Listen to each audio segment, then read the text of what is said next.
बदलापूर येथील 2 शाळकरी बालिकावरील लैंगिक अत्याचार प्रकरणातील आरोपी अक्षय शिंदेचा एन्काउंटरमध्ये मृत्यू झाला। मात्र हा एन्काउंटर फेक असल्याचा निष्कर्ष मुंबई उच्च न्यायालयाने काही दिवसापूर्वीच दिला। यावरून आमदार जितेंद्र आव्हाड यांनी मोठा दावा केला आहे। अक्षय शिंदेने बलात्कार केलाच नाही, बलात्काऱ्यांना सोडवण्यासाठी त्यांची हत्या केली असा दावा आव्हाडांनी केला आहे। आज मुंबईत संतोष देशमुख प्रकरणी सर्वपक्षीय जनआक्रोश मोर्चा काढण्यात आला। या मोर्चात त्यांनी हे वक्तव्य केलं। वृत्त सविस्तर जाणून घेण्याकरता चॅनलला सबस्क्राईब जरूर करा।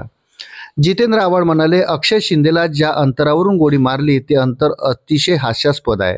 त्याच्या हाताला बेड्या होत्या, मग तो कसा आणि कोणाच्या खिशातून रिव्हॉल्वर काढणार? आता तर हे पण सिद्ध झाले की रिव्हॉल्वरवर अक्षय शिंदेच्या हाताचे निशाणच नाहीत। अक्षय शिंदेने तो बलात्कार केलाच नाही। ज्यांनी बलात्कार केला त्यांना सोडवण्यासाठी अक्षय शिंदेची हत्या झाली। अक्षय शिंदे मेल्यावर ते अचानक कसे हजर होतात? यातील मोठी गोष्ट म्हणजे माणसाची मेमरी शॉर्ट आहे, विसरून जातील।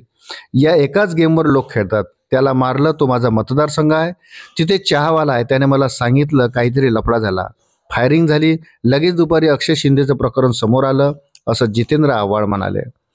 जितेंद्र आव्हाड पुढे म्हणाले, न्यायाधीशांनी सांगितलं अक्षय शिंदेचं हे एन्काउंटर नाही, मर्डर आहे।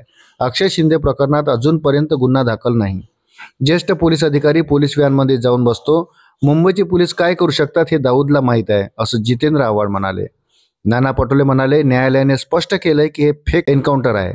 यातील अधिकारी आणि त्यांना आदेश देणाऱ्यांची तपासणी व्हावी अशी मागणी आम्ही केली आहे। शाळेत घटना घडल्यावर पाल्यांनी आवाज उचलला, ती शाळा संघाच्या माणसाची असल्याने हे फेक एन्काउंटर केलं होतं हे सिद्ध झालंय। या पद्धतीचे आदेश सरकारने न्यायालयाला दिले आहेत।